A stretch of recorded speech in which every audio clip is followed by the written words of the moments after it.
কালের কণ্ঠ মাল্টিমিডিয়ার বর্ষপূর্তি পালিত। কালের কণ্ঠ মাল্টিমিডিয়ার প্রশংসায় সুধীজনরা। Kaler Kantho digital platform multimedia বিভাগের ভূয়সী প্রশংসা করেছেন নারায়ণগঞ্জের সুধীজনরা। সেই সঙ্গে এই গণমাধ্যমের কাছে তাদের নানা রকমের প্রত্যাশার কথাও জানিয়েছেন। মঙ্গলবার দুপুরে কালের কণ্ঠ মাল্টিমিডিয়া বিভাগের প্রথম বর্ষপূর্তিতে নারায়ণগঞ্জ প্রেস ক্লাবে অনুষ্ঠিত অনাড়ম্বর আয়োজনে বক্তারা তাদের অনুভূতির কথা তুলে ধরে বলেন, সময়ের সঙ্গে তাল মিলিয়ে সাধারণ মানুষ ভিজুয়ালিটির দিকে ঝুঁকছে। সেই দিক থেকে কালের কণ্ঠ সফলতার দৌড়ে এগিয়ে যাচ্ছে। আংশিক নয়, পুরুষত্ব স্লোগানের প্রতি সুবিচার করেছে পত্রিকাটি। সমাজকর্মী শুভ্রা সাহার সভাপতিত্বে অনুষ্ঠানে উপস্থিত ছিলেন নারায়ণগঞ্জের এনডিসি তামশিদ ইরাম খান, অতিরিক্ত পুলিশ সুপার মোহাম্মদ সোহেল রানা, জামায়াত ইসলামের কেন্দ্রীয় কর্মপরিষদ সদস্য মাওলানা মঈনুদ্দিন আহমদ, মহানগর বিএনপি সদস্য সচিব অ্যাডভোকেট আবু আল ইউসুফ খান টিপু, মহানগর জামায়াতে ইসলামের আমির মাওলানা আব্দুল জাব্বার, আমরা নারায়ণগঞ্জবাসীর সভাপতি নূর উদ্দিন আহমেদ, বর্ষিয়ান সাংবাদিক তমিজউদ্দিন আহমেদ, কালের কণ্ঠের সোনারগাঁও প্রতিনিধি আসাদুজ্জামান নূর, নারায়ণগঞ্জ চেম্বার অব কমার্সের পরিচালক গোলাম সরওয়ার সাইদ, ছড়াকার ও সাংবাদিক মোহাম্মদ নেয়ামত উল্লাহ প্রমুখ। অনুষ্ঠানে এনডিসি তামশিদ ইরাম খান বলেন, আপনারা জানেন যে নিউজের যে চাহিদা আমাদের দেশে সেটা উত্তরোত্তর বৃদ্ধি পাচ্ছে। এই কারণেই আপনি দেখবেন এখন বাংলাদেশে নাটকের থেকে টক শো টিআরপি বেশি। কালের কণ্ঠ একটি অত্যন্ত প্রখ্যাত এবং বহুল প্রকাশিত পেপার। তো জনগণের চাহিদার কথা মাথায় রেখে আপনারা যখন এই ডিজিটাল প্ল্যাটফর্মে চলে গিয়েছেন, এটা অবশ্যই একটা সুন্দর ভবিষ্যতের বার্তা দেয়।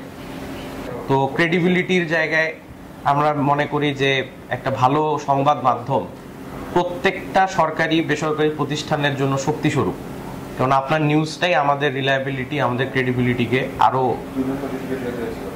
আরো শক্ত করে মানুষের মাঝে তুলে ধরে।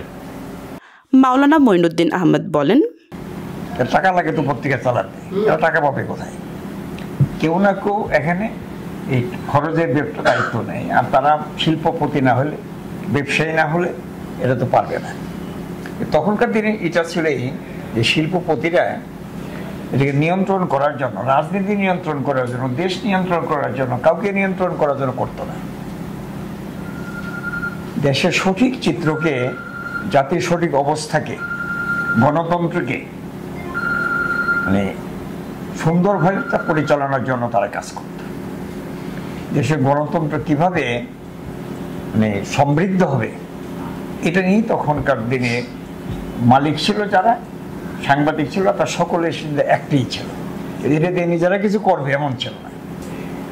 এখনকার সময়টা হচ্ছে রাজনীতিকে নিয়ন্ত্রণ করা, ক্ষমতাকে নিয়ন্ত্রণ করা। এই জন্য যে পত্রিকা মালিক হয় আবার দলেও অংশগ্রহণ করে। সাংবাদিকদেরকেও আরেকটু নিজে নিজে চলার একটা থাকা উচিত, সাহস থাকা উচিত। মালিকের কথাই রিপোর্ট করা উচিত, তা মালিকের পক্ষেই মালিকের জন্য অন্যায় করবে এটা করা উচিত না। পরে অতিথিরা কেক কেটে মাল্টিমিডিয়ার বর্ষপূর্তি পালন করেন।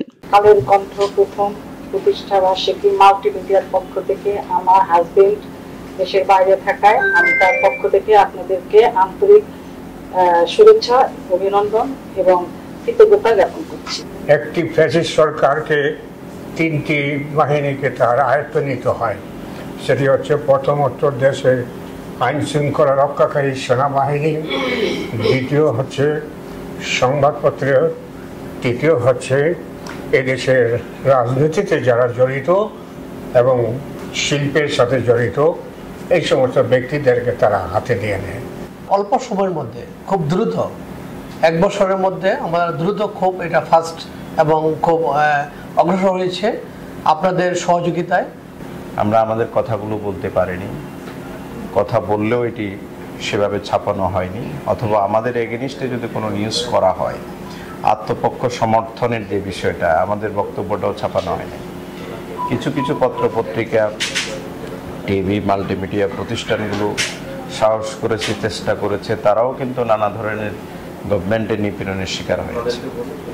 আমি সেই জায়গা থেকে বলবো যে কালের কণ্ঠ আগামী দিনে সে বিষয়গুলো খেয়াল রেখে সত্য সুন্দরের পক্ষে, মানুষের অধিকার প্রতিষ্ঠার লক্ষ্যে, দেশ জাতির উন্নতি অগ্রগতির লক্ষ্যে তারা কাজ করবে। তো আমাদের কালের কণ্ঠ মাল্টিমিডিয়ার নারায়ণগঞ্জ জেলায় যিনি দায়িত্ব পেয়েছেন তিনি সুভাষ সাহা। সুভাষ সাহা এবং আমি আমার এক মহল্লারই ছেলে। সুভাষ সাহা আমার বয়স ছোট হলেও কর্মের দিক দিয়ে অনেক এগিয়ে গেছে, সাংবাদিক জগতের একটা বলিষ্ঠ কণ্ঠস্বর। বাবু সুভাষ সাহাকে বেছে নিয়ে তারা একটা ভালো কাজ করেছেন, উত্তম কাজ করেছেন। আমি জন্য কালের কণ্ঠ যে পত্রিকা এবং কালের কণ্ঠ মাল্টিমিডিয়া যে প্রতিষ্ঠান তাদের কর্তৃপক্ষকে আমি শুভেচ্ছা জানাচ্ছি, অভিনন্দন জানাচ্ছি। এই সংবাদপত্রের স্বাধীনতার জন্য এবং অবাধভাবে স্বচ্ছভাবে সংবাদপত্র কাজ করার জন্য এবং প্রকাশ করার যে কাজ করার সুযোগ করে দিয়েছিলেন সেটা শহীদ প্রেসিডেন্ট জিয়াউর রহমান। তো আজকে এখানে সত্য তথ্যের সবার আগে যে কথাটা বলেছেন এই কথাটা কিন্তু অবশ্যই সত্য, যে সত্য তথ্যের সবার আগে সত্য তথ্যটা নিয়ে আপনাকে সংবাদ প্রকাশ করতে হবে। 1 বছর পূর্তি উপলক্ষে জেলা পুলিশ নারায়ণগঞ্জের পক্ষ থেকে কালের কণ্ঠ মাল্টিমিডিয়ার জন্য রইল অবারিত শুভেচ্ছা এবং অভিনন্দন। কালের কণ্ঠের মূল স্লোগান হচ্ছে আংশিক নয়, পুরো সত্য। আমাদের চাওয়া থাকবে যে বস্তুনিষ্ঠ, সত্য এবং নির্ভুল তথ্য নির্ভর সংবাদ আপনারা প্রকাশ করবেন।